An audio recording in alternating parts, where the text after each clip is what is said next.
For more than a decade, FTI has strived to become the leader in the aftermarket performance transmission and converter industry. We've joined forces with McLeod driveline components under the leadership of Top Fuel Funny Car pilot Paul Lee, and now have a larger distribution network, more resources, and more power. Come see us in the pits and ask how you can join the FTI family. It's not cheating, it is the competitive edge. It's Antron Brown, driver of the Macro Tools Top Fuel Dragster, and yes, I'm a 3-time world champ. But you know what? When I win, I go straight to WFO Radio, baby. I want to see you listening in. This is WFO Radio. WFO Radio back on the air following the Menard's NHRA Nationals presented by Pet Armor. We got a results show going on, and yes, Antron Brown back in the winner's circle, first time as a team owner. He's going to be joining us tomorrow on the show. It's going to be one of our super shows, so mark it down, subscribe on YouTube, click the bell, enable notifications, never miss a show, because we're going to be going for a while. Noon, Antron Brown. We're going to have Coughlin Jr. We're going to have Joey Gladstone, and we're going to have Bob Tasca as we get all our winners into one super show on Wednesday. Hopefully you'll join and go right down there and smash the bell. Be sure to enable notifications and subscribe on YouTube so you do not miss it. So great to have AB back in the winner's circle. And who did he run in the final? Steve Torrence. And what if, let's just imagine for a moment, let's just imagine that those two teams are both coming around and are going to factor in to the last 8 races or so. All of a sudden, it just becomes a totally different experience, adding to the Brittany Force and Mike Salinas's and Justin Ashley's of the world, and Antron Brown and a Steve Torrence, and it's just going to be awesome. And somebody said it was going to be the best season ever of NHRA drag racing at the start of the season, and it is certainly shaking out that way. Wow, going to be very exciting. Now we got Alan Reinhart going to be just joining us in a couple of seconds. We're going to break down the whole race, a race that had great drama in all categories, from Matt Smith switching bikes prior to first round and revealing it to the audience on the stage. Like, let them vote. I am pretty confident he already knew. But they were V-Twin fans, and they said V-Twin, and he ran the V-Twin, and Steve Johnson was shocked. Like, what? Really? I got a spare spark plug. I don't have a spare bike. That was fun. Of course, funny car, John Force, Bob Tasca, final round again. Tasca's 4-0 against Force in final rounds. What? We'll talk to him about that tomorrow when he's on the show. And Joey Gladstone and Coughlin Jr. winning their first and second races back-to-back kind of together. That's pretty insane. And it also changes the dynamic in both of those categories. Two drivers that had not been winning are now winning, and they've won twice, which tells you the old rumor or adage about once you learn how to win, you keep winning. They are both adding to the pile of evidence of both of those. So that's what's happening on WFO. We encourage you, as in, hey, likes are great, but shares and retweets are so much better because it grows the audience, and not just of us, but of these drivers and of NHRA drag racing as we get ready for our stretch run in the sport. Let me tell you about the people who make it possible, like Total Seal Piston Rings, the leader in ring seal technology, TotalSeal.com. These guys do such a great job of advancing the technology, right? The technology in ring seal. And I've learned so much. We've got a new episode of Hidden Horsepower getting ready to drop with Dr. Ken Hope, who is going to talk about base oil, like the foundation of oil. He and Lake Speed worked together on some projects in the past, and they talk a little bit about that. A lot of secrets are revealed, but ring seal soup is something that Lake Speed talks about all the time, and it can benefit your car. Go to TotalSeal.com. Tell them what your project is going to be. I'm building a stalker. All right, this is how we can help you. I'm building a street pro mod. Okay, that's something we can do. We can help you that way. But give them a call. Keith Jones, Lake Speed, and everybody at TotalSeal.com. Phillips Connect. Talked a little bit about Justin Ashley. Phillips-Connect.com is the website. It's an enterprise business. Jim Epler, Mr. 300, was out there at the Menard's NHRA Nationals presented by Pet Armor, celebrating his first 300 mile per hour run in a funny car. And it was great to speak with him out there. But what's even better than contributing to the sport of drag racing is contributing to an industry like transportation. And that's exactly what he's doing with all these sensors that they now have available. And he was a huge part of the development for people in the transportation industry. And they call it smart trailer technology. So if you're over the road, if you've got a company that's over the road, if you've got more than one trailer, you might want to go check it out at phillips-connect.com. Really interesting to see what they've got going on.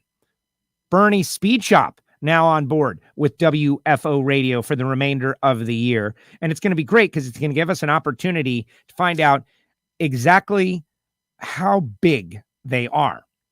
Now, I say it that way because, Bernie Speed Shop, right? You think about custom cars and frame-off restorations, and they do that. But they also build trucks and trailers, and they have a whole host of things they do, all the way up to movie props. Some of the cars you see in some of the movies, they're built at Bernie's Speed Shop in Ocala, Florida. So what can you do right now? Well, if you were looking to have a frame-off restoration done, of course, consider Bernie. But in the meantime, just go to their website and like and follow their social media. That is a great first step to learning more about Bernie Speed Shop and how they are just growing like gangbusters there in Ocala, Florida. Really appreciate the folks at Bernie's for coming on board and supporting WFO Radio for the remainder of the season. And then there's FTI Performance Transmissions and Torque Converters. Oh, man, so exciting to see Paul Lee get his first round win. He set up the season, and I even doubted that. Like, what, really? Certainly since Jason Bunker and Dustin Heim and those guys getting together. That's what he said. I even doubt it to this moment. Like, what, really? But the fact is that they're coming around now. They're putting the program together. We see it takes a little bit longer. One program that's been together for over 10 years, though, is FTI Performance Transmissions and Torque Converters. We spoke with Troy Williams Jr. on the show last week. If you didn't see the interview, we're going to break it out from the rest of the show because it was insanity. Troy is in the final round of a $50,000 race. He's got his FTI transmission and torque converter all ready to go, and his opponent rolls through the beams, or gets timed out, actually, in the final round. Timed out. He wins $50,000. Woo! Nah, that's not how I want to win. Re-rack it. Re-rack it. They staged up. He went trip zero and won the race anyway. Like, to me, that got my attention. That's why we had him on. Of course, we talked and learned a little bit about FTI and what they do and why they're better. But to me, that's confidence. And why do you have that confidence? Because you know your equipment is that good and you know you're that good. But amazing story. If you didn't see it, go back and check it out. Later on in the show, we're going to tell you a little bit about samtech.edu, the School of Automotive Machinists and Technology. We'll tell you a little bit about Frank Hawley's Drag Racing School and their Dragster Adventure program. And we'll tell you a little bit more about Marvin Rodak and RodaksCoffeeandGrills.com. And I've got like a before and after example. Yeah, it's going to be props today.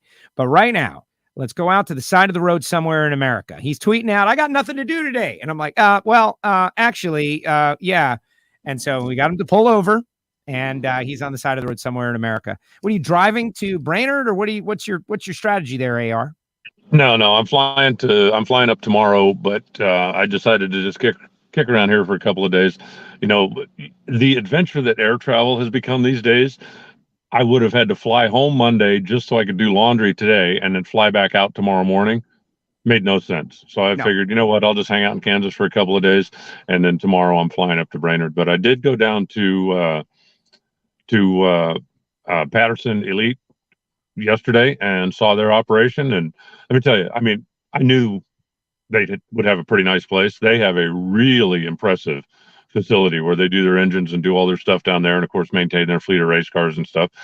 So it's cool to go down there and have lunch with 3 generations of Pattersons and get to check out their place. And then today I headed over to Wyatt Wagner's place, their family business. They buy, sell, collect, restore, work on classic cars and various stuff. So I stopped by and stuck my head in there a little bit. Didn't want to interrupt too long because they're trying to get packed up, loaded up, and ready to head for Brainerd as well. But they've got a really impressive place as well. I didn't realize they've been doing the stuff since 1968. So that's pretty much what my couple of days have been like. I'm going to meander on over towards the airport. I've got a hotel there tonight, and then get up in the morning and get on the big Silver Bird and whoosh to Brainerd. Tremendous. Yeah, right. Direct to Brainerd. Yeah. Well, I mean, I have changed planes to Minneapolis, but I am flying into Brainerd. Yeah, that's a smart play right there. And you know what? I remember you told me about that. Sorry, folks. NHRA talk in a second. Travel talk now. You told me about that move last year, and I just booked my travel, and I didn't think about it. You know, that 3-hour ride to and from Minneapolis is, hey, it gets old quick, right? Because I could be in LA and get to Vegas, or I could be from Miami and get to Orlando. And instead, I'm in Minneapolis going to Brainerd. And going is not so bad. Coming home is definitely bad. You smart enough to take a little connector flight. And that's the wisdom of the traveler that is Alan Reinhart. Well, you know, you learn things over the years. So sometimes, and in a situation like this, it's my decision to spend the money and do it. It's not NHRA, having to pay for the flight. Yeah. And that's not in any way, shape, or form a complaint. But I simply look at it and go, it's going to be this much aggravation or this much money. Yep. I'll spend this much money to save this much aggravation. Time is money. Simple as that. No, definitely. And again, the drive back, as much as I spend a lot of time thinking about the race and how great it was, next year I might have to do that regional connector into Brainerd and forego the 6 hours of reflection, personal reflection. Hey, before we get started, I just want to say welcome back, Kathy Macias. Kathy, listener Kathy, has been with WFO for many, many years, and she disappeared about 8 months ago as she moved from California to Arizona to a place with no internet access. She's now got her like Elon Musk super internet, and she's back watching the live streams. Welcome back, Kathy. Thank you so much. Been a diehard WFOer for a long, long time. We missed you. You're back. All that. All right. Speaking of reflection, Alan, go ahead. Reflect on this race that we had this past weekend. I think there's something for everybody in every category. Like, it was a great one. It was tough. It was hot. It was brutal. It was challenging, but the competition was so close. Storylines everywhere. I was going to say, do you want to start with weather, drama, competition, or controversy? Pick one. We could go either way. It was definitely warm. Track temperature was over 140 degrees on Saturday and Sunday. And I think it's a kind of a tribute or a testament to the Topeka racetrack, the kind of numbers that it gave up, even being that hot. I've been told for years that Topeka, as a general rule, the surface acts about 10 degrees cooler than it actually is. When they redid it a number of years ago, they did an amazing job with it. And that's why we were able to see such great side-by-side racing all day long, even though the track temp was so hot. Not a friendly day to be a crewman, especially when you're working on hot race cars, on hot asphalt, under an awning that doesn't take a whole lot of the heat away if it does take the sun away. And there's not one of those teams out there that thought, gee, I hope we leave early so I don't have to work so hard all day. But, it's one of those deals that the winners definitely deserved it, because it was just difficult conditions, difficult day to go to work, and they put on a heck of a show for the fans. Yeah, they really did. And it was brutal. I really still feel that Seattle was hotter because the sun just felt, I've said this a bunch of times, but I'm being from Florida. This was kind of alien to me, that maybe the curvature of the earth or the angle of the way things were pointed and et cetera and so on. But I felt like the sun was just like thousands of miles closer to me in Seattle. And I'm like up there like, oh man, it's right there. It's burning me. This was just general heat and humidity. Everywhere you go, you couldn't escape it. It was super hot. Pouring sweat. Seeing Antron Brown in the media center, everybody who watches boxing or even MMA knows that the guys will be mixing it up in the ring, but then when the fight is over, when they stop and they do those interviews, you'll see just like water, just sweat, of course, coming just down their face, just percolating out. And that's what Antron was dealing with in the media center, just catching up on his cooling. That's how hot it was out there. But they performed. They won the race. They got the job done. Antron's going to be on the show tomorrow, leading us off at 12 noon tomorrow. He said so many very interesting things in the media center, Alan, that the guy's always positive. So it's hard to determine if he's just positive or if they're really pointed in the right direction. I think the last couple of races have shown they're now directionally correct and back and ready to fight for round wins and race wins. Well, that team really needed it. They have the same nucleus that's been together for a long time. And when Brian Karate came back after leaving for a couple of years, I think everybody expected just, okay, well, we're going to turn the switch back on and start winning races and being in contention for the championship again. And it just didn't happen. And, the guys have all been around long enough to understand that you go through this sometimes. You just fight and don't get results. But that team really needed to have a good weekend.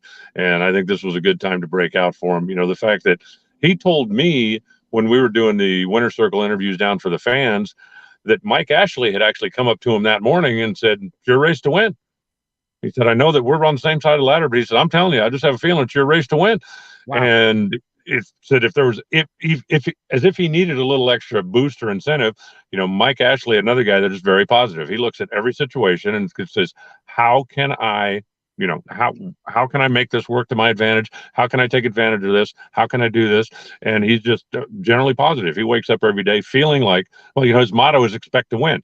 And so he said when Mike Ashley came to him and said, "I got to tell you, I feel like it's your day today," that was even extra motivation.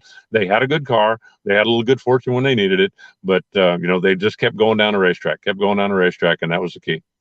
Yes, absolutely. And hey, listeners, help me with an experiment. Like the teams do a little testing, A/B testing, like we're going to try something, right? I'm watching the numbers and we're just bumping up against the number, right? And like up, down, we're bumping up against the number. How about everybody give a share and a retweet right now for these NHRA results? And we'll see if we can bust through this number I keep seeing, because I'm just like always frustrated by the social media algorithms that they like, you've only got X, so you can only be given X. And I want to try to bust through. So if you could comment or like or share, give us an engagement. Let's see if we can break through that as best as we can. The number's not 8, is it?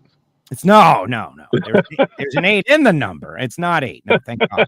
Oh, you kidding? I'd walk away, Alan. I'm not that positive either. I would walk away with disgust, sadness. I got a buddy of mine always trying to bring me into the marina industry down here in Fort Lauderdale, Florida.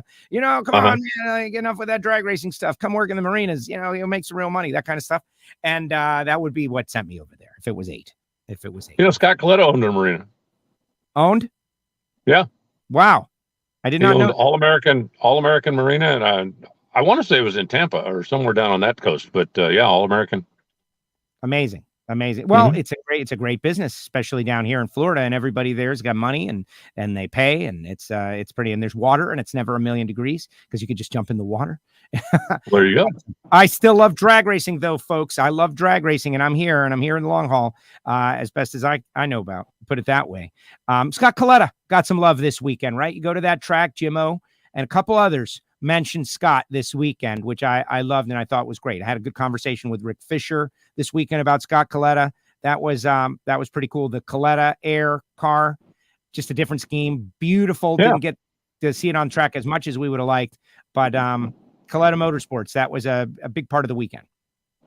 Yeah, Doug Coletto needs a luck transplant right now, I think. It's a classic case of they're not really doing anything wrong.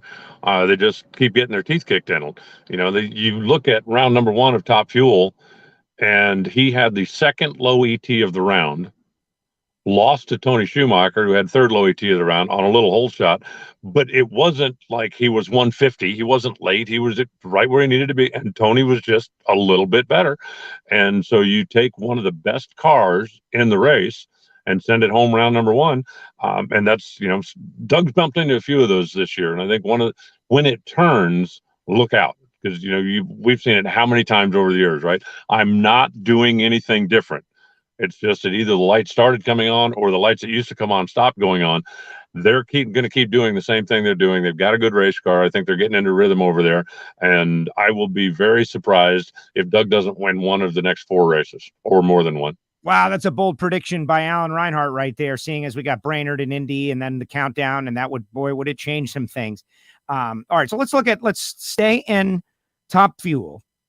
Mike Salinas, number 1 qualifier, again, goes on, gets through Sean Langdon. Langdon gets through Milliken. He gets through Langdon, sets up a battle against Steve Torrence. They both smoke the tires. Torrence goes to the final. We got to give those guys credit. I had a great conversation with Bobby Lagana, and I asked him, can I say, like, he told me some stuff, and I was like, is this stuff that I can, go with? And he said, absolutely, right? we know that they've been bristling a little bit at the negative questions and all, and what we've said about how they're trying to go faster and they're trying to change their program and to keep up with the next wave. And all of that is true. He says all that's true, but really, he goes, really, we've just not been making the great calls. Like we had a run for a while, like when you were forced to make a call and you make a call, and for a while we were just nailing them. We were hitting them all for a long, maybe unprecedented run. And he goes, and now we're not. He goes, we're just missing them by a little bit. He goes, our last race, he goes, that was a very winnable race. He goes, we should have won. We didn't, because we made a call that was not quite what we had done in the past. And he and I are both big New York Yankee fans and baseball fans. And what a great analogy to a sport where if you hit 3 out of 10, you're going to the Hall of Fame. Like making the calls, you're doing everything the same. And for a while it's going your way, and then it's not going your way. And then maybe it starts going your way again. And you just got to keep doing what you know how to do. And that's what he said. He goes, we're racing. We're doing what we know how to do. We feel good about it. We're just not getting the calls, the breaks, everything that went our way for so long.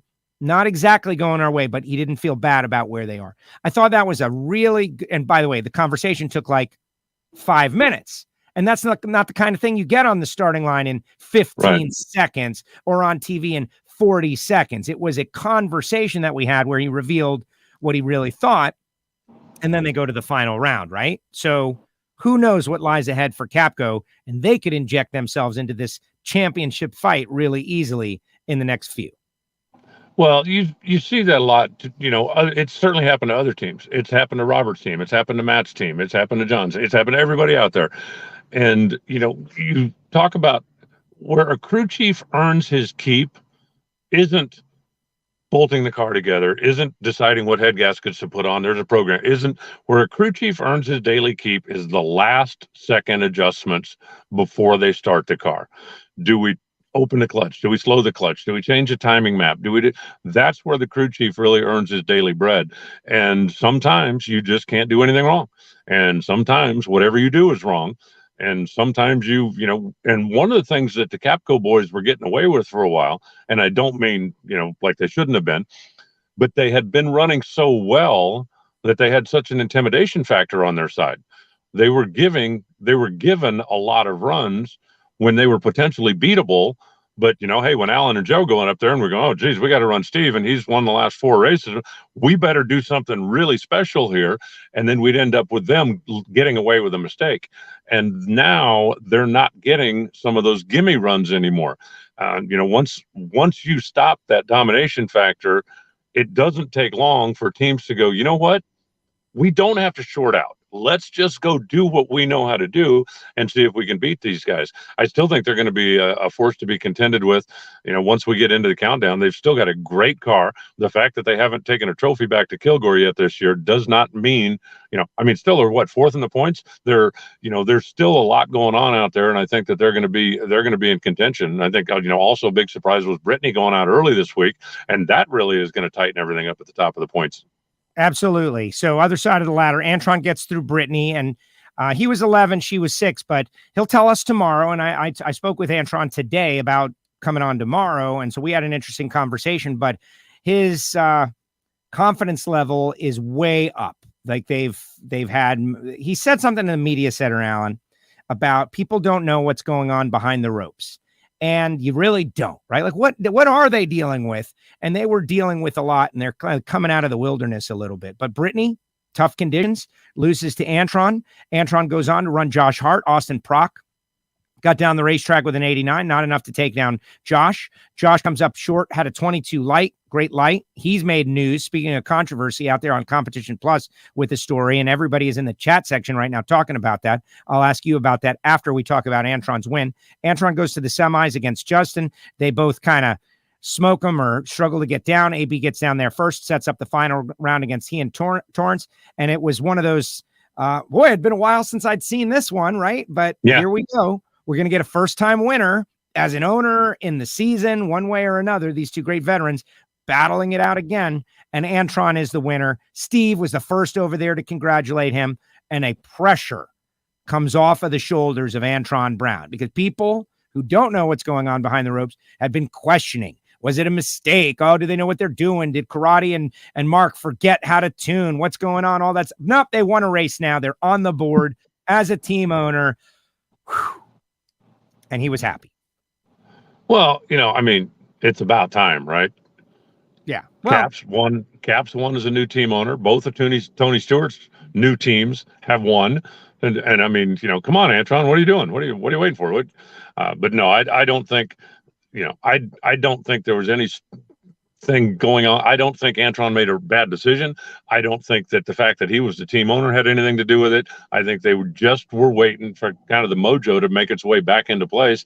And I think now that once they have found that, I'm not saying they're going to string off 6 in a row, but I think, like you said, with Troy or with Joey Gladstone, even though they've won before, it's been a while, and now you're rejuvenated. And I think that that's going to make their whole team better. Yes, absolutely. And for Antron Brown to be capable of winning races, it makes all of NHRA better. He's one of our most marketable drivers. Toyota has put so much into pushing him. When he won, NHRA was trending on Twitter. We're like, wow, why is NHRA trending? And then it was like, oh, it's because Toyota is blowing this thing up, I'm sure. When Antron is successful, the sport is better off. And I think that this was a necessary downtime, right? Was it a long time or was it not a long time? Regardless, they're now in a new spot. But, what will they do? Will they continue the performance this weekend? Was it one off? We'll just have to see. But we'll be talking to Antron tomorrow.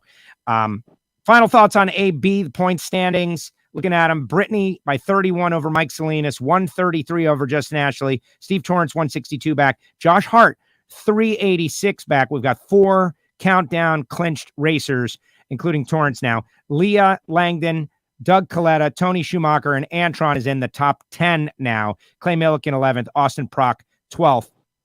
And those will be our countdown drivers right there that have showed up at all the races. But, which I think there's some noise about that rule now. But just a final thought on point standings. And then I want to ask you about the story of Josh Hart. Well, I just think that, Brittany going out early is closing everything up. If I'm Mike Salinas now, I feel like I've got a legitimate shot to go get that number 1 seed going into the countdown, which is worth some bonus points. And we certainly know how important that those could be. I think those are 2 cars that we're going to have to watch. I don't picture a whole lot of movement. Some guys are going to swap 5th and 6th or 7th and 8th, but I think that the real battle is going to be for who's going to be the number 1 seed. And I think that's pretty much a 2-horse race. So we'll be keeping an eye on that. Antron being back in the top 10, obviously that's a good move for them.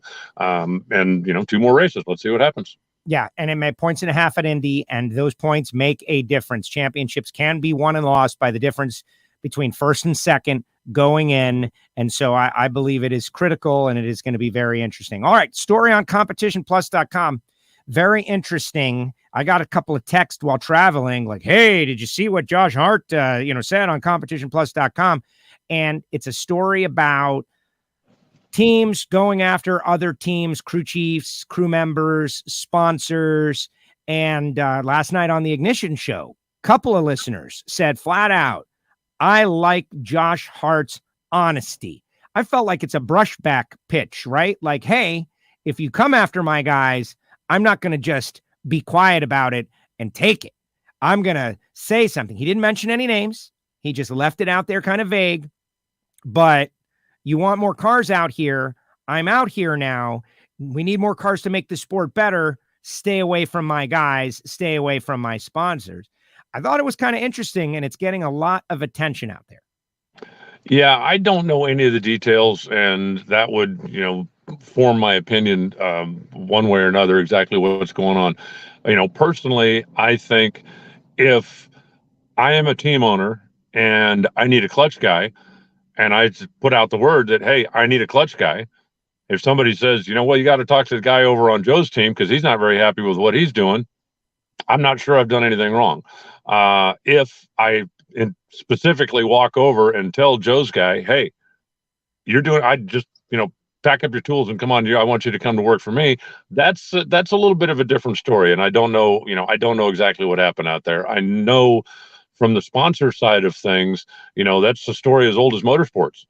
if, WFO sponsors Joe, and I'd call WFO and go, hey, you know what? If you're sponsoring Joe for $10, give me $9 and I'll do it. I'll put you on my car and you'll save money. And I think I can do a better job.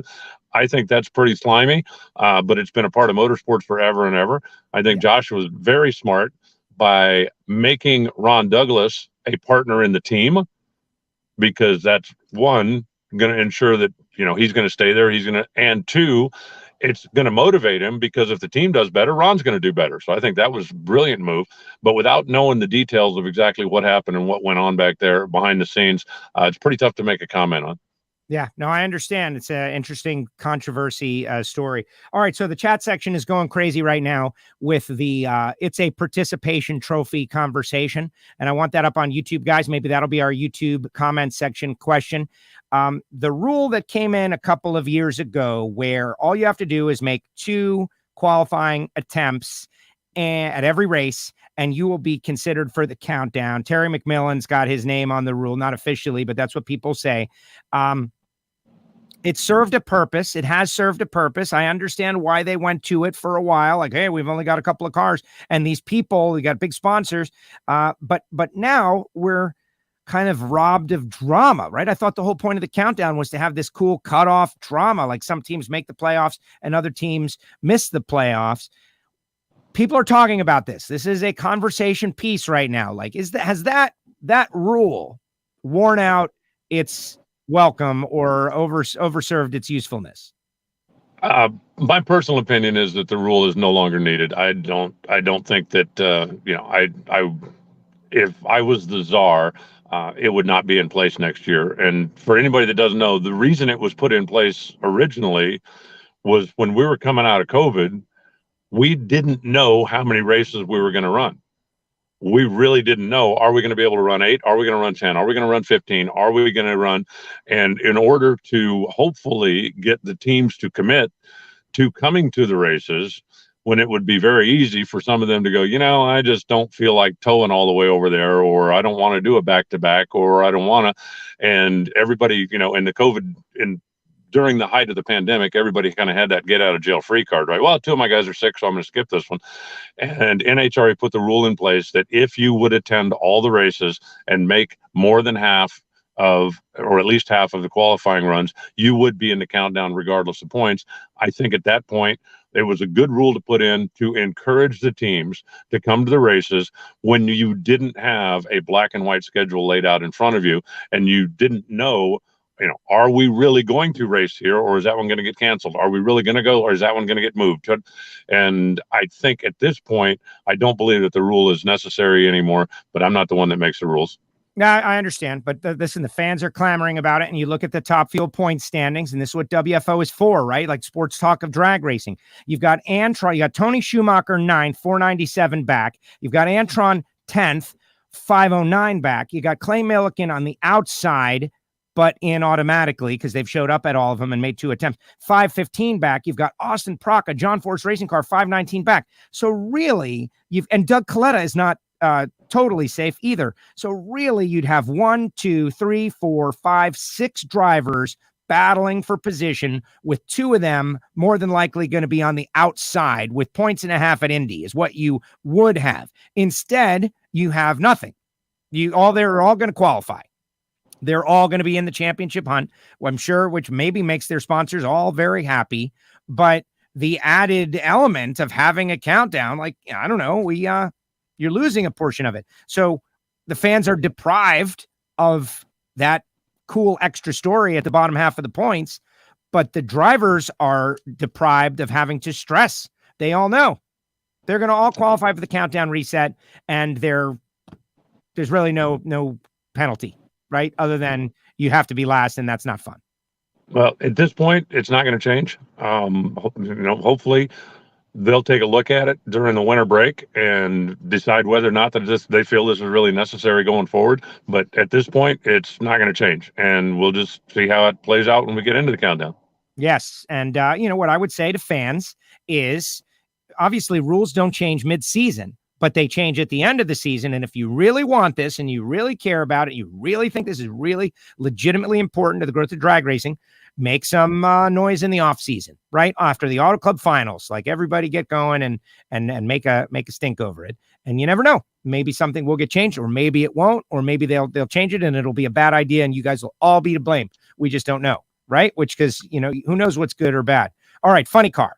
Bob Tasca wins like 4 out of 5 final rounds. He gets another win. His last final round in Sonoma over John Force. Did not go to the final in Seattle, but he goes to John Force again. He's 4-0 against Force in final round.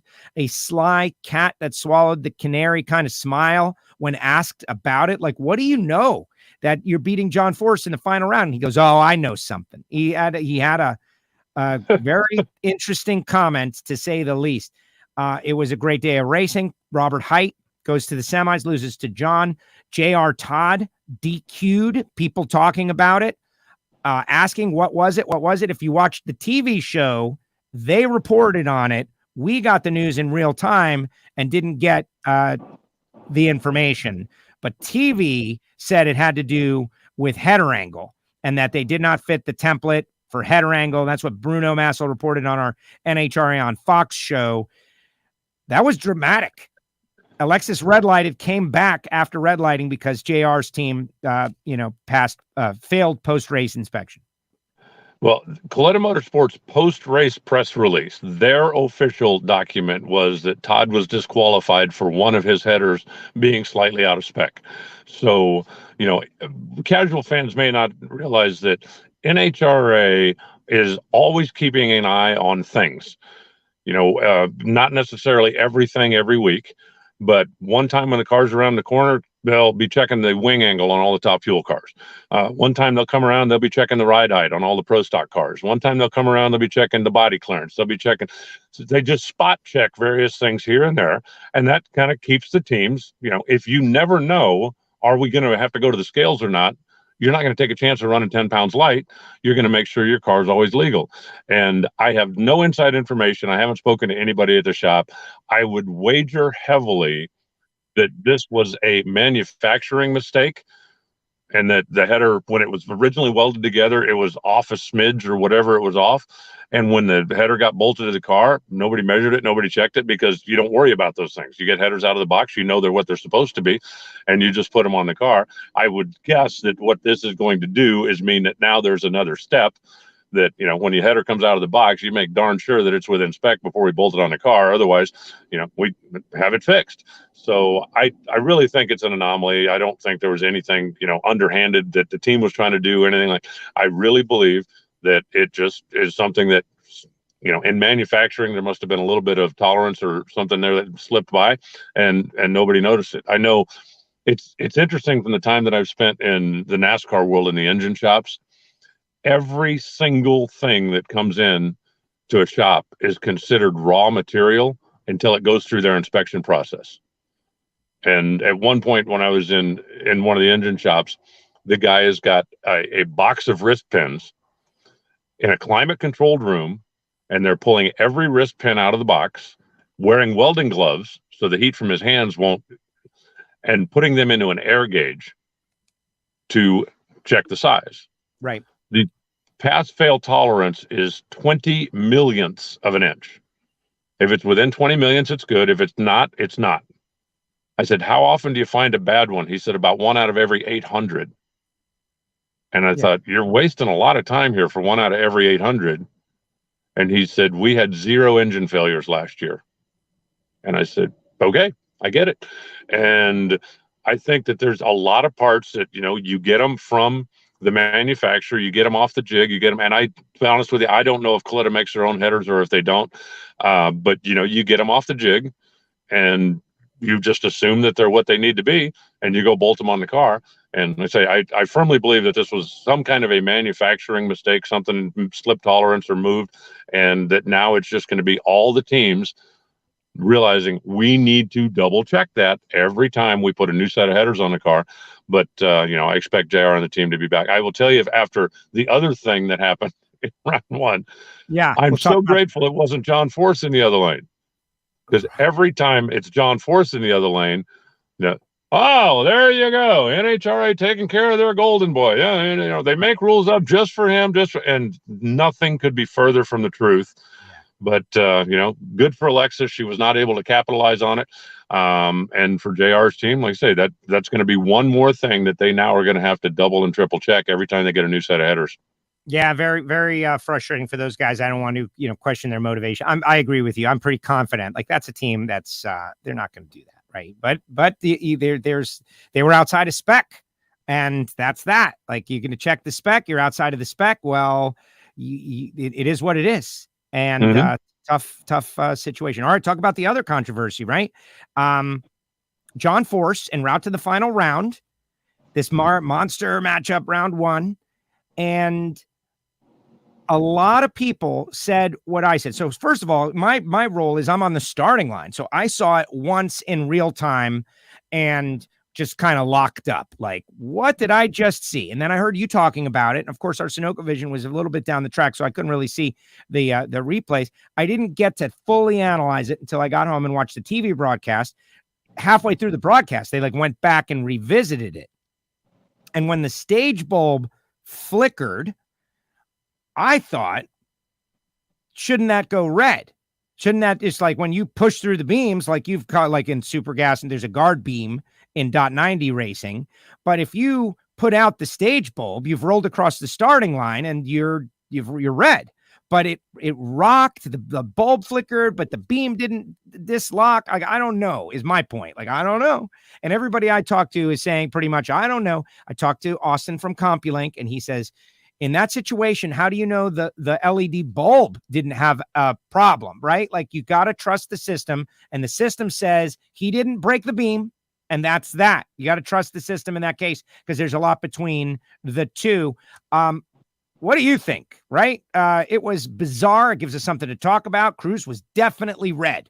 That's one thing that we know for certain, is that Cruz launched on nothing or on the flash or the flicker, but the green light was not on, and Cruz went red. So give me your just, 30 years of experience thoughts on that whole situation. Well, two things. First, I've never seen it before on a stage beam. I've seen it before on a pre-stage beam, where a sportsman racer is not allowed to deep stage. If you deep stage in a sportsman category, you draw an automatic red light. So if the racer rolls in a little bit too far and that top bulb goes out, and the car settles back and the top bulb comes back on, if the tree flashes while the top bulb's on, he's good. If the tree flashes while the top bulb's out, he's red. But he is right on the cusp. And when you're on the edge, I mean, we're talking about a 1/16 of an inch or an 1/8 of an inch of movement to break the beam or reestablish the beam. Cruz pulled in, went deep. John sees this, and I guarantee you he's thinking, all right, well, I'll show you deep. And so John rolls in and goes way deep. John went so far deep that when he pulled the brake, it rolled past the second beam and the bottom light went out. Then the car rocked back into the beam and the light came back on. That's when Cruz left. And then the tree flashed. And I believe John's car was rocking forward again because he was minus 270 without stepping on the gas. So for John, I believe it was pure luck that his car rocked into the beam as the tree flashed. And I spoke to Cruz yesterday, so I can tell you without a doubt, he left when the light came back on, because Cruz told me, he told me, he said, I went in and I went deep and I thought, okay, that's one step. And he says, flashing bulbs are something that everybody up there thinks about. When you're locked in, you can tell me until the end of time, I'm just looking at the yellows. But if something hits your periphery, you're geared up and you're sitting in a funny car, you're going. Yeah. And Cruz said he watched John's side of the tree and John went in deep. And as soon as he went in deep, Cruz said, his brain said, okay, nothing else can flash. And then the bulb flashed. And when the bulb flashed, he hit the gas. He got out of the car at the other end of the racetrack. And when he spoke to Amanda, and she said, what happened? He said, I went red. That's all there is to it. I red lit. End of story. But he didn't know. He couldn't figure out why. Because you look at the time slip, and I believe he was 370 red. Yeah. No way, no how, 370 red, did he see yellow. So at that point, he is saying to himself, why the hell did I hit the gas? I know I got a trigger. When he got back to the pits and saw the video, he went, okay, now I know why I hit the gas. Because there's nothing can flash now. Both are in deep, both are in it. And when that thing flashed, his foot went. And so he left first. And again, I believe it was absolute pure dumb luck that Force's car rocked back as the tree flashed, and then it rocked forward again. And he would have drawn the red if Cruz hadn't left. But the way the sequence played out, Cruz red lit, John was in the beam. I don't think that there needs to be a rule or a thing, or nobody in the history of the world has ever tried to go that deep. And Cruz and I, in conversation yesterday, I said, I think if you put every funny car driver out there and said, I'll give you 100 chances to do this, nobody could do it. And he said, I agree. He said, I think it's one of those deals. It's impossible except that it happened. And as far as the guard beam conversation goes, the guard beam is not active when the funny cars are racing. It is not active in the funny car category. So that's not part of the equation. But I likened it to, you watch Steve Torrence stage, right? How many times is he doing this? And it goes blink, blink, blink, blink. He's just rocking a quarter or an eighth of an inch or a quarter and blinking the bulb before he gets the thing fully locked. And that's exactly what Force's car was doing. It was just doing it on the other side of the bulb. Right. You know, if you come into, okay, here's the beam and here's where we blink, blink, blink. And then when we leave the beam, well, Force was in the beam, out of the beam, and going blink, blink, blink on the other side. But that's what happened. And, you know, it's an anomaly. I doubt that it'll happen again in 50 years. I don't think that, you know, you need to do anything, change anything. I don't think there's a flaw in the system. I think it was just, you know, when's the next time somebody's going to try to go that deep? And leave it at that. But Cruz ended up coming out on the bad side of it. John ended up losing lane choice over it, even though he was able to survive the day and get to the final. And everybody learned a lesson. There you go. It was very interesting. There was, as you said, there was controversy. Tasca and Force final round. Tasca wins. That team is now absolutely in the championship conversation. They have added their name to the list. That's exactly what we said. But what's even more impressive, that 4-0 in final rounds against John Force, and the sly smile, like, what do you know? He's like, I know something. And then he just leaves it out there. Tasca going to be on the show tomorrow, guys, 2 p.m. He's going to be our final guest of the day. We're going to go from 12 to 2 and change. So please be with us. We're going to ask him this question, but what do you think, Alan? What's up, Tasca? He studied under John. He was a quasi teammate, and he learned some sort of lesson. Well, Tasca is a very motivated guy, and he's also a guy that pays a lot of attention to details. So if there's something out there that he perceives as a chink in John's armor, I don't believe he's going to tell anybody about it. He's going to keep it to himself, and he's going to keep taking advantage of it as long as he can. I firmly don't believe that there's really something, but I think you get to a mental thing now. You know, when Tasca's back in the staging lanes, the next time he and John race in a final, and it'll happen again at some point, if I'm back in the staging lanes and I'm Bob, I'm going to, hey, John, ready for 5 in a row? I mean, just let him think about it. You know as well as I do, John sometimes gets things in his head and just, and I would just keep trying to play that card if I'm Bob Tasca. If I'm John Force, and I hope I race him in the semifinals every time from here until the end of time. Yes, absolutely. It was great race, great weekend. We'll have Tasca. Robert Height, Matt Hagan, Ron Capps, John Force, and Bob Tasca are all countdown qualified. J.R. Todd 6th, Cruz 7th, Alexis 8th, Tim Wilkerson 9th. And all he's got to do is qualify for Brainerd, and he'll be the final guy in the Pep Boys All-Star call-out. That'll be kind of interesting happening at Indy. Jim Campbell holds the 10 spot, but has got Chad Green and Blake Alexander right behind. And the way it goes is if Chad Green and Blake Alexander leapfrog over Jim Campbell, then they'll be in the countdown. But if not, they won't. If Jim Campbell gets leapfrogged, he's still in the countdown because he has attempted 2 qualifying sessions at every race. So there's like quasi drama, but Campbell will be in regardless. Yeah. And, obviously because Blake didn't run every race and because Chad Green didn't run every race, that's why if they're not in the top 10, they won't be in. I don't know. I'm sure Jim Head is going to Minnesota. I'm not sure. Chad Green, I think, said he was going to run the rest of the races for the year, and I hope he does, because that's a good car. It's a good addition to the field, and Indy will be the telling tale for everybody. Yes. Well, we'll see. We'll see. If I'm Chad Green and Blake Alexander with Jim Head's car, you've got to go to these races. Like, why say no to your chance at being in the countdown? You show up at these races and try to fight your way in and give us a little something to watch and enjoy. Any final thoughts on Funny Car before we move forward? There was a lot going on. Nope, just that I'm glad we're going to be moving forward. And I was pretty impressed. Again, I think the racetrack has a lot to do with it, but how well the cars run for how hot it was. We did see some tire smoke, but we saw a lot of good side-by-side runs to the lights. And I think that the racetrack and the crew chiefs need to be commended for what they did. I just want to say to everybody out there who shared the show, liked the show, engaged with the show, we're now beating the algorithm. The numbers have gone up considerably, like 30%, since I asked you to do that. It just goes to show you how these social media algorithms and all that are good and bad, right? Like, they want crazy engagement. Thank you for sharing and all that stuff, guys. All right. Pro Stock, Greg Anderson. Oh, one more thing I want Funny Car note. I just want to say, hey, Matt Hagan is back, right? Dickie Venables said that they were working on parts and they were putting some superchargers on the shelf and they were just taking some time off, working on some stuff. Hadn't been out of the second round since Bristol. And they said they put everything back and they had a good weekend, other than the burnout problem. But that was good to see that, like, the wheels hadn't come off of the Matt Hagan car. The wheels are back on. No, and we've kind of speculated about that a little bit when we were out on the Western Swing, that he might have his countdown stuff kind of set aside, and he was, either cycling in or doing some experimenting with the other stuff. But that car is going to be bad fast when it comes time to start racing for the championship.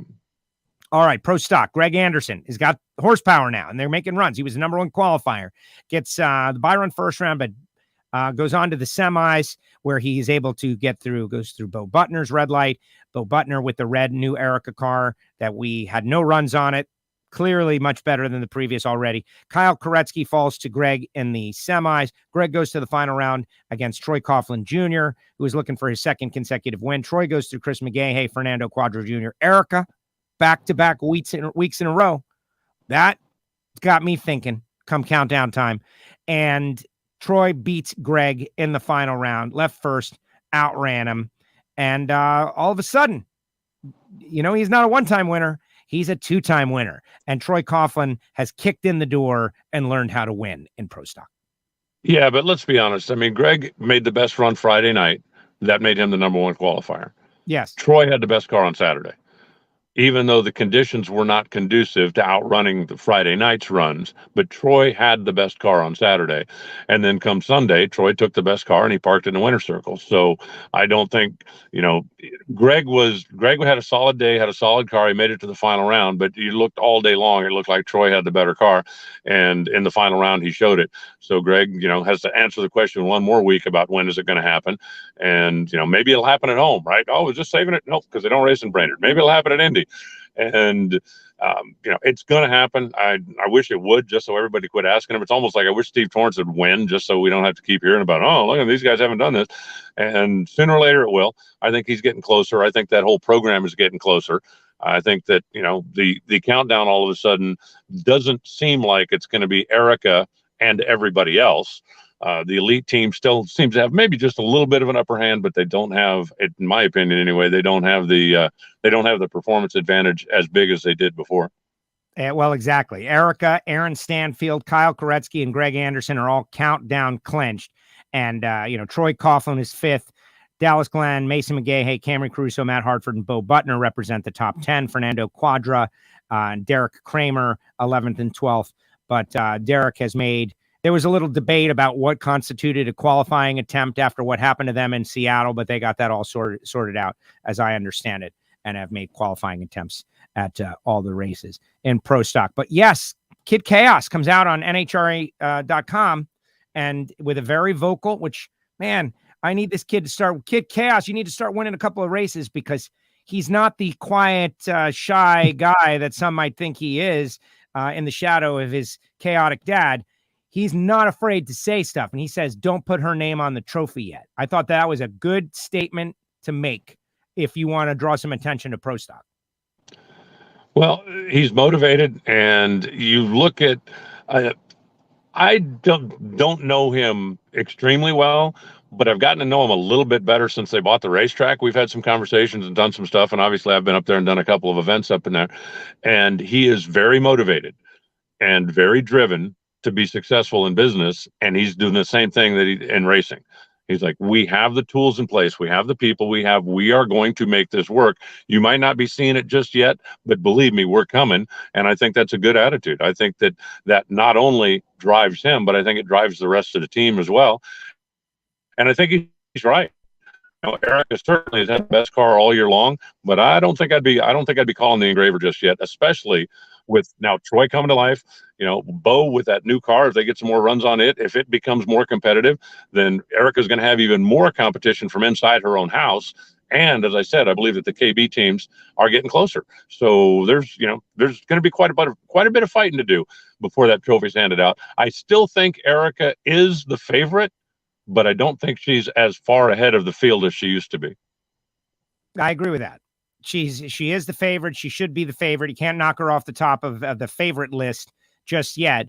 But all of a sudden, Troy Coughlin Jr. has got the taste for, like to use a real radical analogy, the taste for blood, right? Oh man, winning one, winning twice. There's a championship available. I have one of the fastest cars. Like, what happened last year, I don't see that happening again this year. And Aaron Stanfield, he's feeling the same way. Greg's got a fast car. And when the power that's in Greg's car gets pushed out to the other KB cars, I think all of a sudden you're going to have a genuine reset for the countdown. It's going to be a genuine reset, and I'm excited. But if E can stay mean, she's definitely the favorite. All right, Pro Stock Motorcycle.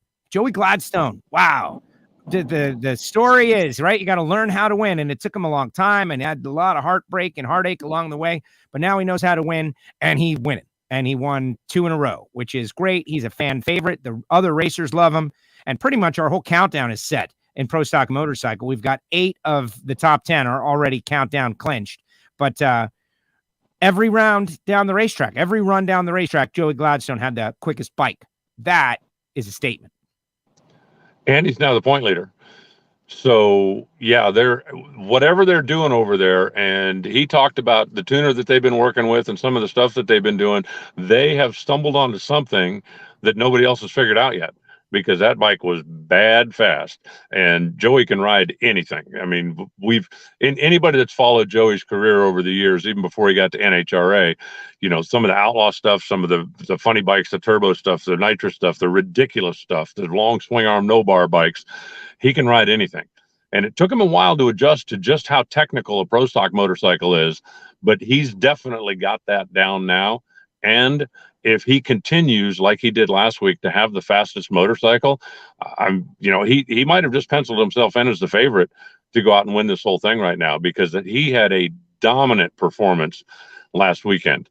I think along the lines of what Karen did in Gainesville, the difference being Karen in Gainesville, one qualifying run for some, none for everybody else. It was just a throw of the dice going into round one. They hit it, but once everybody got out and started making their runs, you kind of see where they all leveled out. Well, now everybody kind of knows where their spot is in the pecking order, and Joey Gladstone all of a sudden put 300s or 400s or so on the field, and that's pretty impressive stuff. Very impressive. And for those that are wondering about tomorrow's Super Show, Joey Gladstone and Troy Coughlin Jr. are going to be joining us on the show. And so we're going to have all 4 of our winners. And those 2, we talked to them in the pits, but we did not talk to them on WFO. So we're going to learn a lot more about Joey and Troy tomorrow on the show. Hopefully you will click subscribe and be ready. 12 noon is when it gets kicked off with Antron Brown. Amazing day at the races. What'd you think about Matt Smith pulling out the other bike after qualifying? Where's your head at on this? He claimed to let the audience vote on stage, which I thought was great. Like, wow, those people are like, wow, he let us pick which bike he's going to run. Maybe not in the spirit of the rule, but turned out I heard Chris Bostic tell you that he had a broken transmission on the Suzuki.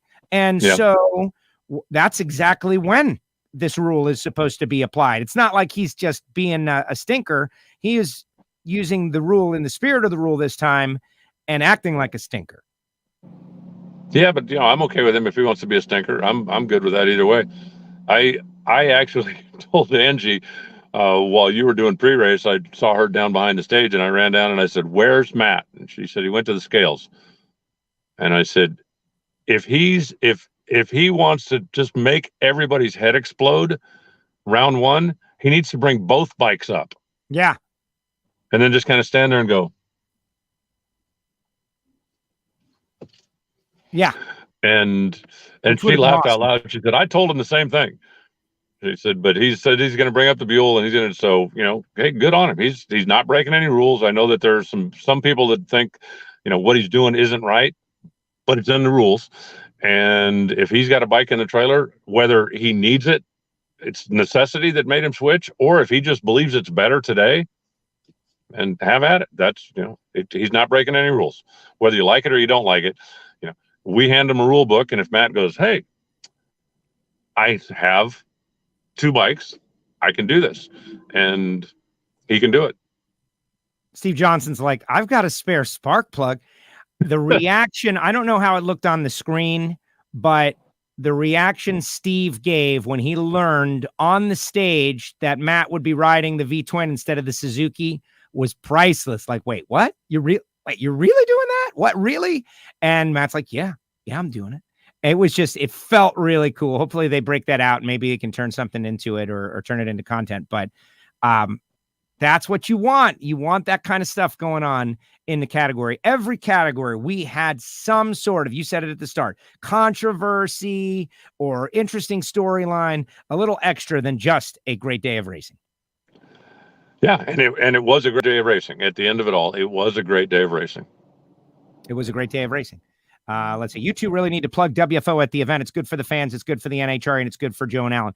Alan does the majority of mentions for WFO, guys. I don't want to ever be perceived as self-servingly promoting my podcast to the NHRA audience when they're paying me to be there. I just feel occasionally I'll do it when there's something like specific, but Alan is doing a great job. You usually mention once per event, right? Like, well, we were talking about it on the show. I thank you for that.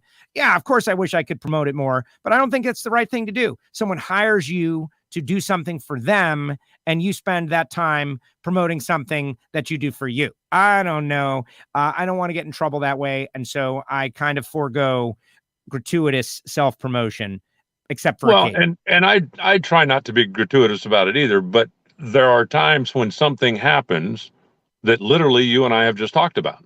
And so I believe that that's part of the story is, hey, for those of you that are surprised about this, a lot of people saw it coming. In fact, we had this conversation and, I certainly try not to just go up there and go, okay, WFO. Maybe I be subliminal man, right? Like, hey, peanut butter sandwich. But I just, when it's relevant to the conversation, when it's relevant to what's going on, I don't think there's anything wrong with throwing it out there. So I do every once in a while. And I've enjoyed doing the show with you for however many years we've been doing it now. And I hope that the fans enjoy the effort that we put in to do this and to find out some of the behind the scenes stuff and share some information that maybe is a little bit behind the curtain. It is behind the curtain. Well, exactly. Right. There's a lot of stuff that goes on behind the curtain, and whether these like long form, we've been going an hour today, long form shows have a spot in the social media, like, oh, but your video has to be 1 minute and 10 seconds. Otherwise the algorithm isn't going to push it out as much as it would. Sometimes you've got to forego that to get real, genuine detail. Like my 5-minute long conversation with Bobby Lagana, I got a lot more detail from him, and we had a conversation than you get in 10 seconds. There's got to be a place for that, and that's what WFO was designed to do. I know not every single person can spend an hour watching a show or listen, and that's what the podcast is for, guys. You listen while you're driving, while you do other things, and you get the same information. Mark Stockseth out there. Kudos to Alan. He always does a great job of mentioning the sponsors. Yeah, Mark got a bunch of mentions. I heard Stock. Yeah, well, he's just sucking up now. Yes, that's exactly. No, he sent me a text message that was a screenshot of the weather where he was while we were baking in Topeka. Oh, and what was the weather? I did not get that one. I believe it was 67 degrees at the moment that he sent it. That's it. You're banned, Mark. You're banned. I mean, it's not quite Greg Stanfield sending me the beer on the beach picture, but it's pretty darn close. Yeah, brutal. we survived, though, is the deal. Justin Bond and Pro Mod, a race that had not a full field, but the best monster matchups you could get. Right? Yep. Like Chris Thorne beats Stevie, Ricky beats Chris, Justin beats Ricky, stacking the field up in a nice way. And it's not yet decided. And we'll see those guys go again. No pro stock motorcycle, no pro stock at Brainerd. I kind of am against that, but we do get pro mod. I'm for that. And that story is not over yet. Well, and there's going to be 2 pro mod races because the D-Wagon shootout is going to take place up there too. So when you dangle a big pile of cash out in front of those guys, they're not going to be shy about getting after it. So we're going to see a whole lot of pro mod stuff happening up in Brainerd. I'm looking forward to it. Congratulations, Justin. Winning on your birthday, right? What's better than winning on your birthday? I can't think of anything. I can't think winning on your birthday. And I've had that experience. I bracket raced one on my birthday, and I can speak from experience. It was great. There's that extra cosmic energy around you. It's your birthday. You're going to get it right. And Justin Bond certainly did. Other winners, Julian Lantas in Alcohol Dragster, Shane Westerfield in Alcohol Funny Car, a dominating victory. Kind of cool. Like him and the crew are making the calls.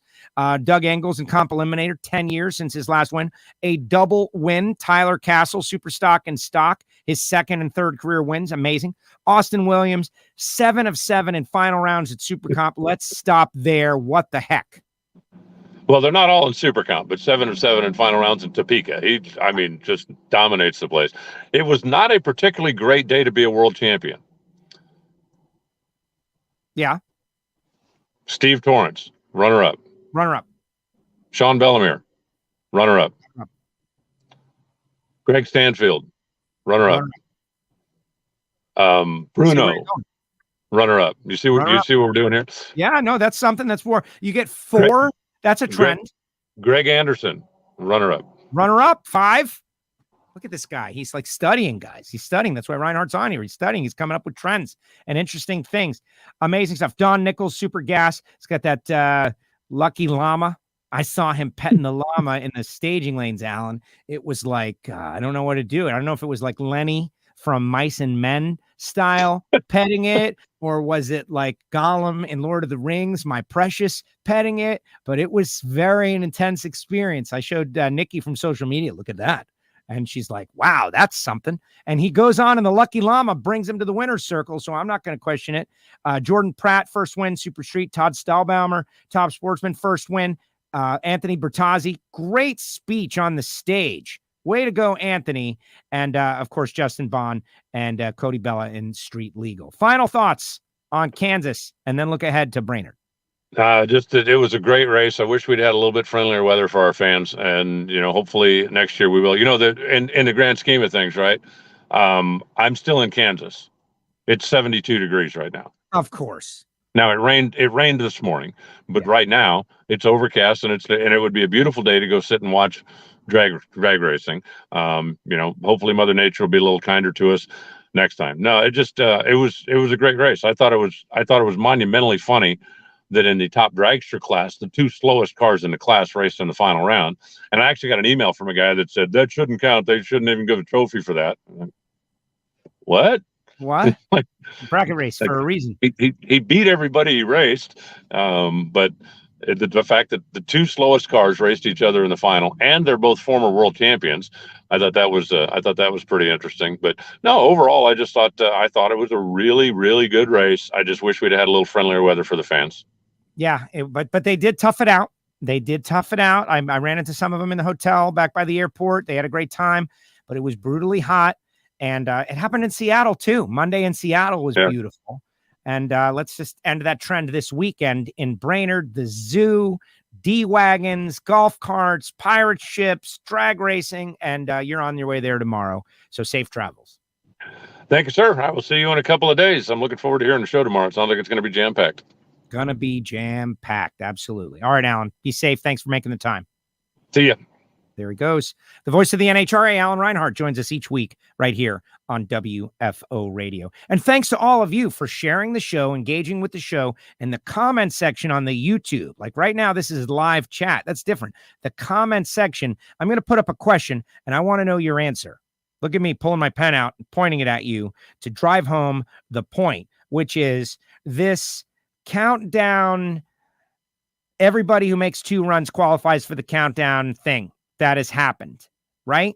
Wait to answer the question on the YouTube. But I want to know a little detail on that. Has HIT outlived its usefulness? It would make it more cutthroat. Your favorite driver who's got a full-time sponsor might not make the countdown, might have to experience the feeling of not getting to run for the championship. The NHRA might have the experience of a driver who falls short going on and winning enough races in the countdown to have been the champion. Like, there's peril, right? Whereas now you don't have to worry about that. Like, let's think of Austin Prock. Austin Prock, Joe Barlam, Ron Tobler, the Silver Stallions have been working on something all year long, and they're not there yet. It takes longer than you'd think. But what if they figure it out right after they have not qualified for the countdown, and then win 3 of 6 races in the countdown and get more points than anybody else in the countdown? And we'll all have to explain that when it happens. And at that point, everybody will be like, oh, see, everybody should qualify for the countdown. This is terrible that we kicked them out. There are consequences to these decisions. That's why being the actual rules maker is so much different than it is to be the commenter speculator on the social media with a keyboard or a live stream or a podcast that you may or may not have. It's a serious thing. Every decision you make, there's going to be a repercussion from it. And so should we go back to the harsh top 10 only qualify for the countdown? Others will say, get rid of the countdown. I wonder, Steve Torrence, does he think they should get rid of the countdown now? Maybe, probably. I believe that Steve would stick to his guns. Cowboy that he is. That will be our question in the YouTube comments section only, because we want you to subscribe to the YouTube channel, guys, in case you haven't figured that out. All right, put your comments in the comments section, guys. And I want to know who's going to the zoo, who's going to Brainerd, who's going to be part of our WFO meetups in Indy. That's right, the Patreons. This is our VIP listener club, guys. You can join it. It does cost a monthly fee. Go to patreon.com/WFO radio and see exactly what it is. And I made it very easy. You get a little bit of stuff in response, but I always think it's not that great. And we haven't lost a Patreon. It's amazing every month, like who departed. And our Patreons are they're all friends, and they're like a secret society, and they're sharing information, and they're helping each other, and they're doing B2B business. It's really cool what's happening. If you want to join, you may, but don't join because I'm just asking you to.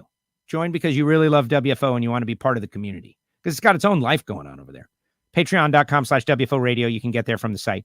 Folks like Frank Hawley's Drag Racing School. Let me tell you the story of Troy. Troy's from Oregon. Troy listens to WFO, and he went on the dragster adventure with Frank Hawley. Like, this is a great story. I don't know if Frank and Lana know this story. And I don't want Frank Hawley's Drag Racing School to take all the credit for the initiative. I definitely deserve some. No, but listen to this. He goes on the dragster adventure and drove the dragster and loved it and said, you know what? I'm buying a bracket car or building a bracket car. And so he gets a Gen 2 Camaro and he puts it all together, and he goes out to his first ever actual bracket race and gets to the semifinals. And then he's at the track the other day and he says, man, I've always wanted to do all these things, and I'm doing them now. Like, I've become the person that does the thing that I dream of doing, and I'm doing it. And he's at Woodburn, and he goes up to the family. It's the Severance family. He's like, can I announce the finals? And they're like, yeah, get up there. And he announced the final rounds, and he did a great job, and there was no one else to do it. And he filled the void that was left because no one was there to announce the final round in this given moment in this given category. And that initiative, that experience, that desire to stop being held back by himself, he said, a lot of it started with going on Frank Hawley's dragster adventure. Why would you not do that? And Troy, if I've overstated any of this, please let me know. But I feel like, based on what you've said on the Ignition Show, frankhawley.com, it makes a great gift. They travel around the country. It's amazing. Samtech.edu. This is more for people looking for a career as an engine builder, as a machinist, as a CNC programmer, as a EFI tuner. Sam Tech down there in the Houston area. They've got great programs. You got to call them, though. Go to the website, samtech.edu for education. But call them and ask for Brian Massengill and say, WFO is where I heard about you. What's the scoop?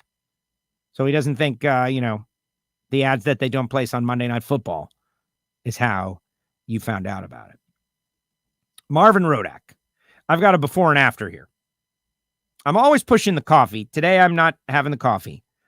But something else I want to push out there for you guys is what I believe genuinely to be the greatest hot sauce that I've ever tasted in the world. This Marvin Rodak hot sauce. And as much as I love the coffee, and I love coffee, the habanero endorphin booster hot sauce is the perfect heat, the perfect temperature, the perfect flavor for me on everything.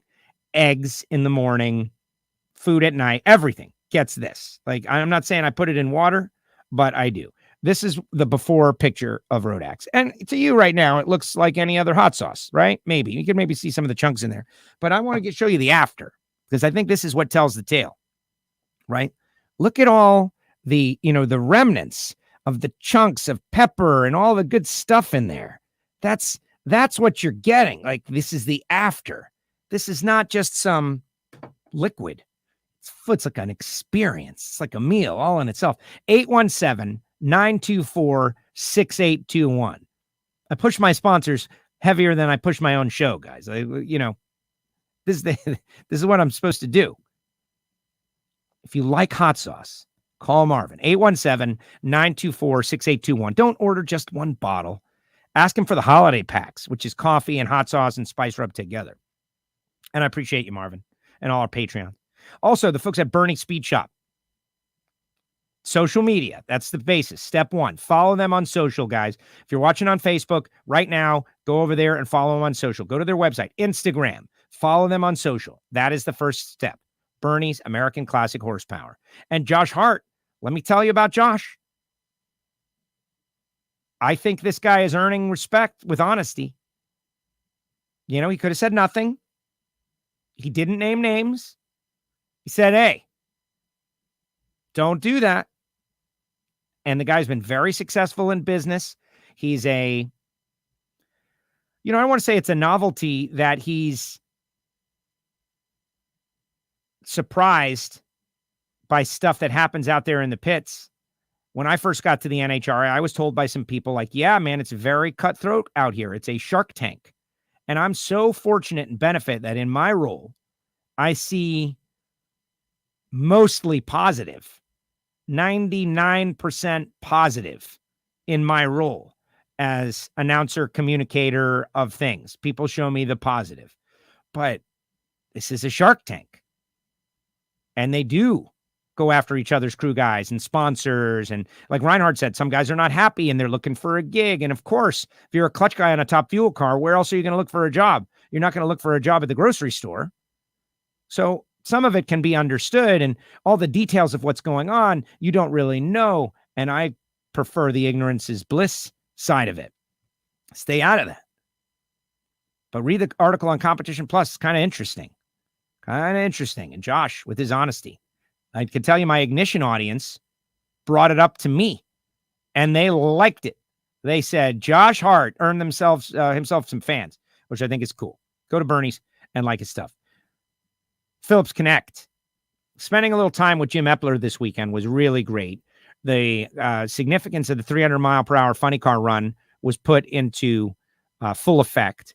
And Justin Ashley had a good weekend. Certainly his extended team with the relationship with Antron.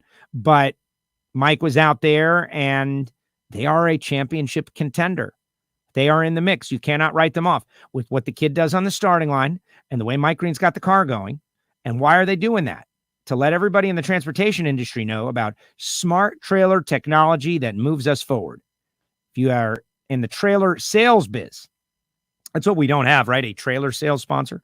We're going to have to get one and then do some B2B. Phillips-Connect.com. Total Seal Piston Rings, the leader in ring seal technology. TotalSeal.com.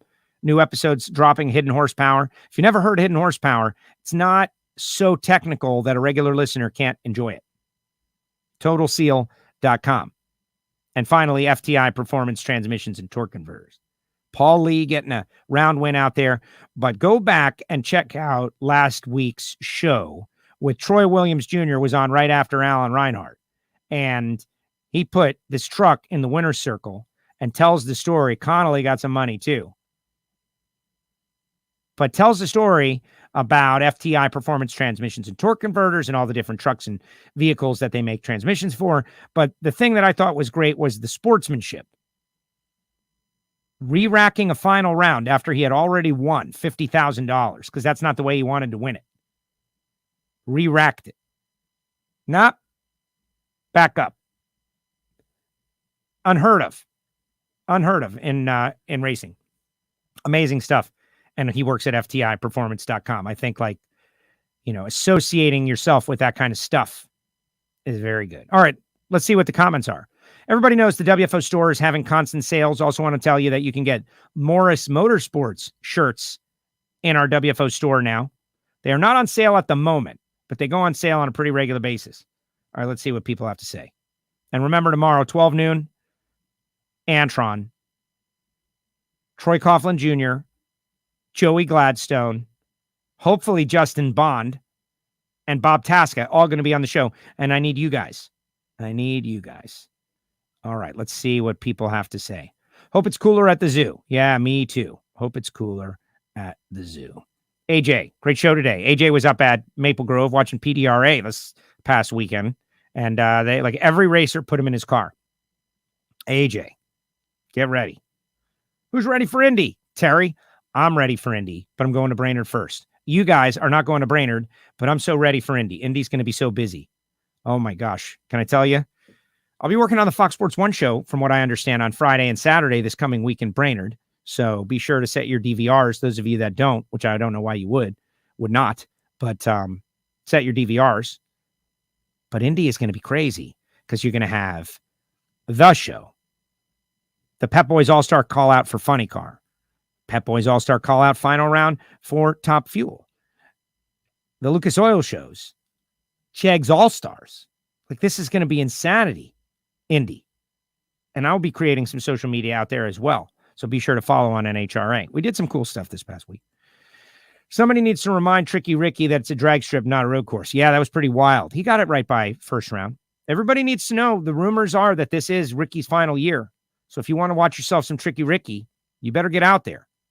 Get out there, guys. Buy a ticket. Go to a race. It's already proven to be one of the best seasons ever of NHRA drag racing. Get out there. We need you out there. Nicole, who's got her own podcast. I think it's Women Take the Wheel. Sorry, Nikki, but I think that's it. Motorsports from the ladies' perspective. Josh's comments from the Hart crew on Facebook. People need to realize the crew isn't leaving, but other teams are always trying to get guys to jump ship. Part 1. Josh's leadership and respect for his crew is unmatched or anywhere else. He treats his crew like family and in the racing business, and that's a hard thing to come by. Simple as that. I was over there spending a little time with those guys, and they all seem pretty happy. I'm good with whatever teams want either way. Kathy's just happy to be back. She was in the no internet land for a long time. It's so funny that we rely so much on the internet, we don't realize that there are a lot of fans that don't have access to it. Tell those people about the podcast. I think the COVID rule is still good because it keeps in the full-timers even when they're having a bad year, more like the championship was in the past, says Dave. It's a worthwhile conversation. And somebody who qualifies and then goes on an amazing run, we won't have to explain that they didn't qualify for the championship. But it's not, you don't miss the countdown. It's just a reset at that point. So it takes away some of the heartache, but it's being called a participation trophy. Make no mistake. And if we want to avoid participation trophy, this guy and his son were at the race, and I was doing the Toyota game, and the kid answered the question wrong, and it was at his first race, and I wanted to give him the free tickets for next year, and then Jason Lozone comes in and says, "No, Joe, that would be a participation trophy, and we don't do that at the NHRA, and this is the United States of America." And then I started to hear the national anthem inside my head, and I thought, that's right, man. Joe, you will be doing this kid a disservice by reinforcing not winning with free tickets. And so I pushed it off to someone else. But he did not get the participation trophy. He lost. Now, what do we really think about that? I got a whole riff on that I'm not going to share with you right now. But you know who's into the participation trophy and who started that whole thing, right? The people in business of Little League Baseball. The parents are paying. They're driving their kids. They're all over the place. It's super aggravating and super annoying. And their kids are out there and most of them are losers. So that's where the participation trophy came from, guys. It came from capitalism. Because the parents that go to the league that gives the participation trophy, guess where they're going next year? At least the kid got something for his effort instead of just being a loser who's told to work harder. No, man, it's the parents' fault. That's what it is. Spend a little time around Little League Baseball, and you know what I mean. We don't have that in drag racing. Great show today. Thanks, Joe. Indy, oh, how I wish. Monica, just do it. Just do it. She says join Patreon because it's awesome. It's going to be 105 in Bakersfield. No thanks, guys. I'm over the heat. Everybody says, Joe, you live in Florida. You're used to the heat. No, I'm not. We have a wonderful, cool ocean breeze at all times. Troy is my friend who I've not met yet. See you in Vegas. And that's because of the Patreon club, guys. It's really crazy how that and everyone is super positive. If you're a negative person, you probably don't want to be a Patreon because they're all like helping each other and becoming friends. It's really amazing. Bring back the pro qualifiers pre-event parade. It was very cool sitting in the stands at Pomona and watching all the pro cars paraded down the track. Way to go, Mark. I love ideas like that. Yes. Bring something back. Monica says Troy's rocking it. Troy nailed it. I nailed it, he said. My Frank Hawley's drag racing school started this guy on a new journey where he's saying to himself, I can do anything that I want. I just have to go and do it. And so far, so good. Amazing. Patreon is my sponsorship in the NHRA world, says Kathy. It's just a great bonus. The WFO group is so awesome. Thank you, Kathy. Thank you. Yo, Monica. See you soon, Jeff. Everybody, look, see there now. They're on their own thing. Yeah, on the sauce. Way to go, Jeff. Dragster Jeff. Featherlight Trailer sponsor an alcohol funny car team. Hit them up. Oh, thank Marks. But that's another thing that I don't do is go around trying to get race teams sponsors. A personal thing that I don't do. It's like do any selling really. Very rare. Believe it or not, most of our sponsors have reached out to me. And I just wait like a Venus flytrap. And when, like, how can we help the show? Well, here's a way. But as far as me, like knocking on doors and cold calling sponsors, and if they're already sponsoring a car in the NHRA, I stay away because I don't want that. Josh Hart rep. WFO has got to be viewed as purely helpful to racing and racers. Purely helpful to racers and racing. And that would not be helpful. Great job, Joe. I've seen it happen with others, honestly. Like I've watched that experience happen before. The last thing I'm doing is that. McNeil Freeman is getting the most mentions in the Attention in the Pits show. Everybody mentions McNeil. Oh, yeah, the McNeil Freeman one. Cook lunch for Ricky when I was short order cook back in high school in the 1980s. Ricky's great. Love Ricky. As for the countdown, it makes a good final 6 races more interesting. The participation deal is good to keep fans coming to see their favorite driver in the championship. Maybe a fan's vote for the 11th. No, you can't have a fan's vote for the championship. I don't think. But I appreciate what you're saying, Eddie. There's no one right way. And whatever way is decided, it's absolutely certain that 30% are going to be against it. That's the thing is with deciding anything now. Everybody's got a voice and everybody's got a channel for their voice. And there's nothing that's going to get 100% uniform support. Nothing. Nobody. Nothing. There's going to seem like there's a lot of negativity towards every idea and every concept, whatever it is, no matter what. We're going to give everybody $100,000. Nah, that's going to make people lazy. There's going to always be pushback of every idea. And it's going to seem very loud because everybody's got a voice with their social media and Twitter and all of that. AYSO soccer. I don't know what that is. I'm ready for the U.S. Nationals. Looking forward to it, says Matt Riley. Way to go, Matt. Way to go, Matt. Look at that fam. So cute. Jaguars can't even get a participation trophy. They would have to show up, right? You're burning your team, man. Meanwhile, the Miami Dolphins are going to the Super Bowl. Woo! Maybe. Like AA attraction rather than promotion. There's Troy. Funny car tug of wars. Who wouldn't love that? We've done that. I think I saw that at Miami Hollywood Speedway once. I'd have to ask Daryl Gwynn and our great friend Paul Wunderlich, who is now deceased. But funny car tug of wars. John Force versus Cruz Pedregon. How do they set the clutch up? I'll ask Tim Fabrizi when he does Nitro School in Brainerd. Yeah, I found out that Tim is going to be the Nitro School co-host professor on Saturday in Brainerd at 11:30 a.m. Tim Fabrizi from Force's team. You know, they've got a bunch of final rounds, by the way. John Force making noise. All right, guys, that's it. I'm out. Tomorrow, 12 noon. I also want to shout out to CIP1. Oh, that's an old ad. But if you're into the air-cooled biz, like Volkswagens, V-Dubs, the Beetle, the Bug, the Bus, they have everything. CIP1.com, California Import Parts. It's KI from the Total Seal team.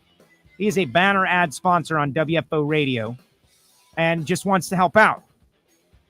I think the greatest contribution is this pack of 1993 Winston drag racing cars that maybe someday I will open right here on the air, which is why you got to watch every week. Like maybe I'll just open it and I want to go through the cards and talk about everyone. And the best part is he has supplied me with the second one now. Oh, I have two. Should I open them both? Should I keep one for posterity? You know, they're in the pack. These are worth like $1 million. Is there chewing gum in there? Should I eat it? I don't think there's gum. In our Facebook group, the WFO Facebook group, I said to someone the other day about Funny Car Summer. One of our listeners, Fleetry, posted Funny Car Summer. I watched the first 40 minutes of Funny Car Summer last night. Big Jim Dunn deserves more credit than he's getting, and we're going to give it to him. My mom doesn't like drama at all. She's never been a drama queen. What section the Dolphins sitting in? Get out of here. Bye, Joe. Bye, Blake. Till tomorrow at 12 noon. All right, guys, appreciate all of you. Thank you for supporting our show. And remember, the greatest thing you can do is check out our sponsors, share the show, and enjoy when we do a race from the surface of the sun.